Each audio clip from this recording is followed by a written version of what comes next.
이번 시간에는 일차함수의 그래프의 기울기와 절편에 대해서 알아볼 건데, 일단은 기울기를 먼저 알아볼 거예요. 이제 기울기가 뭐냐면은 일차함수 y는 ax 플러스 b라는 일차함수가 있을 때 요 x 앞에 개수값을 우리가 기울기라고 부르는데, 요 기울기 a 값은 어떻게 얻어지냐면은 x 값의 증가량 분의, 그죠? x 값의 증가량 분의 y 값의 증가량, 그죠? 요거를 계산하면은 그게 바로 a 값이 나온다고 배웠습니다. 그죠? 그러면 자 보세요. 1번 문제를 보면은 1번 문제는 그냥 기울기의 정의를 물어보는 거예요. 기울기의 정의를 물어보는 건데, 자 기울기라고 하는 것은 뭐라 그랬어요? x의 값이 마이너스 1부터 마이너스 5까지 감소한다 그랬죠. 얼마만큼 감소했어요? 마이너스 4만큼 감소했잖아요. 그럼 x 값의 증가량은 플러스 4가 아니라 얼마가 되는 거예요?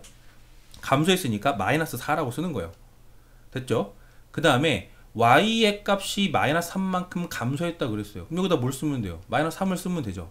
그쵸? 그래서 여기다가 증가량이라고 써놨는데, 여러분들 이해할 때는 변화량이라고 생각을 하는 게 조금 더 편할 때가 많습니다. 그래서 x의 값의 변화량분의 y 값의 변화량, 요거를 계산을 해주면 그게 바로 뭐가 된다? 기울기가 된다. 이렇게 여러분들 생각하시면 되겠고요. 무슨 말인지 알겠죠? 그래서 계산을 해주면은 일단 답은 4분의 3이 돼요. 근데 요 2번하고 3번 문제가 중요한데요. 요거를 설명을 한번 해볼 건데요. 이 기울기에 대한 내용을 문자를 가지고 한번 표현을 해볼 거예요. 그 문자를 가지고 표현하기 위해서 그래프를 하나 그려볼 건데, 여기 짠 하고 그림이 지금 나타났습니다. 자, 요렇게 생긴 그래프가 있다고 칩시다. 좌표 평면 위에 y는 ax 플러스 b라는 그림이 있는데요. 여기 점 중에 하나가 있는데, 이 점 중에 하나가 x좌표가 p인 거예요.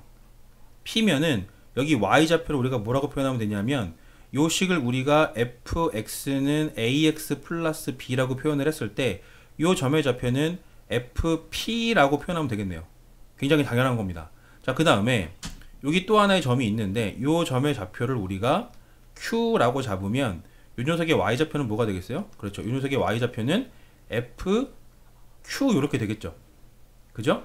그러면 기울기라는 게 뭐라 그랬어요? x의 증가량분의 y 증가량이라 그랬잖아요. 그럼 x 증가량분의 y 증가량이 어떻게 되는지 한번 살펴볼 건데, 여기 있던 점이 여기로 이동을 했다고 칩시다. 그러면은 x축 방향으로는 요렇게 갔다가 요렇게 갔겠네요. 그쵸? 그러면 기울기 a가 어떻게 표현되는 거냐면, 지금 기울기 a가요, 보세요.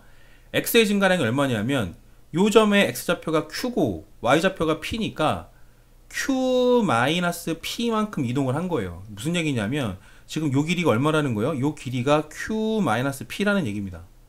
그러면 요 세로의 길이는 뭐가 되겠어요? 세로의 길이는 큰 거에 작은 거를 빼면 되니까 fq-fp 이렇게 되면 이게 바로 y의 증가량이겠네요. 그죠? 그래서 여기다가 fq-fp 이렇게 쓰면은 이게 일반적인 형태로, 즉 문자 형태로 표현된 기울기의 표현이에요. 기울기의 표현. 여기서 중요한 포인트가 뭐냐면, 자 보세요. 중요한 포인트는 이런 겁니다. 일단은 가운데 부호가 뭐여야 돼요? 가운데 부호가 마이너스여야 되고요.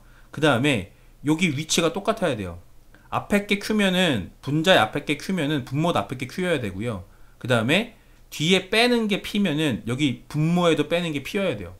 요렇게 생긴 모양이 나오면 그건 뭘 말하는 거다? 기울기를 말하는 겁니다. 기울기. 이게 기울기의 뜻입니다. 무슨 말인지 알겠죠? 그러면 예제 2번 문제를 보세요. 예제 2번 문제를 보시면 fx는 ax 플러스 b 이렇게 되어 있는데, 여기 위에 점이 p, fp, q, fq가 있는 거예요. 그쵸? 근데 요렇게 이상하게 생긴 식을 계산을 했더니 마이너스 2라 그랬어요. 그러면 요거를 푸는 방법이 요렇게 풀 수도 있어요. 요거를 수식으로 풀면 이렇게 풀어요. 수식으로 풀면은, 자 보세요. q-p분의, 자 일단은 쓸게요. fq는 어떻게 쓰면 돼요? fq는 aq 플러스 b가 되겠죠. 그리고 마이너스, 자 빼라 그랬으니까 fp를 쓰면 뭐가 되겠어요? fp를 쓰면은 ap 더하기 b 이렇게 되겠죠. 요걸 정리를 해주면 q-p분의, 여기 지금 b가 지워집니다. b가 지워지고 남는 게 aq-ap 이렇게 되는데, 여기서 조금 어려울 수 있는데 집중을 해보시면은 q-p분의 여기를 a로 묶어주면요 q-p가 돼요. 그럼 누가 약분됩니까? q-p, q-p가 약분되죠. 그리고 결과적으로 남는 게 뭐예요? 결과적으로 남는 게 a가 남는 거예요. 수식으로도 요거를 계산하면은 A가 남는구나 라는 걸 확인할 수 있죠. 근데 이렇게 수식으로 안 쓰고 여러분들이 이 내용을 기억을 하면은 어차피 요거는 애초에 뜻하는 게 뭐라 그랬어요? 기울기를 뜻하는 거니까 A가 얼마다? 마이너스 2다라고 바로 답할 수가 있는 거죠. 그죠? 그럼 3번 문제는 어떻게 되는 거냐면 3번 문제 잘 보세요. 2번 문제와의 차이점이 뭐냐면은 분모는 P-Q인데 분자가 FQ-FP로 바뀌었어요. 바뀌었네요, 순서가. 그럼 요건 기울기가 아닙니다. 그럼 요걸 어떻게 정리를 하느냐 하면 자, 요 문제 같은 경우에는 FQ-FP에서요. 위치를 맞춰야 되니까 여기다가 위치를 맞추기 위해서 Q-P를 바꾸고 싶은 거예요. 근데 P-Q가 Q-P를 바뀌려면 뭘 해야 돼요? 이렇게 마이너스가 튀어나와야 되죠. 그죠? 요게 마이너스 2라는 얘기입니다. 그럼 이 마이너스를 해결해 주기 위해서 양변에 뭐 하면 돼요? 양변에다가 마이너스를 곱해주면 되겠네요. 따라서 Q-P 분의 FQ-FP 이 값은 뭐가 된다고? 기울기가 되는데 이 값이 얼마라는 얘기예요? 2가 된다 이런 뜻입니다. 무슨 말인지 알겠죠? 그죠? 그래서 이 문제와 관련해서 하나의 팁을 더 주면은 이런 식이 나올 수도 있어요. 자 보세요. F3 마이너스 F1 나누기 2의 값을 구하여라 이런 문제가 나올 수도 있는데 이것도 잘 살펴보면요. 여기 위에 거랑 관련이 없는 것 같죠? 관련이 없는 것 같은데 식을 조금 변형해 보면 이렇게 돼요. 요거는 F3-F1 나누기 2를요 우리가 쪼개서 쓰면은 3-1로 쪼개서 쓸 수 있죠. 그죠? 그랬더니 어떤 모양이 됐어요? 3-1분의 F3-F1 숫자가 똑같아졌죠. 즉 이거는 뭐를 의미합니까? 이것도 마찬가지로 기울기를 의미하게 된다. 이런 식으로 정리를 하면은 일단은 첫 번째로 기울기의 의미에 대한 것이 정리가 되는 겁니다.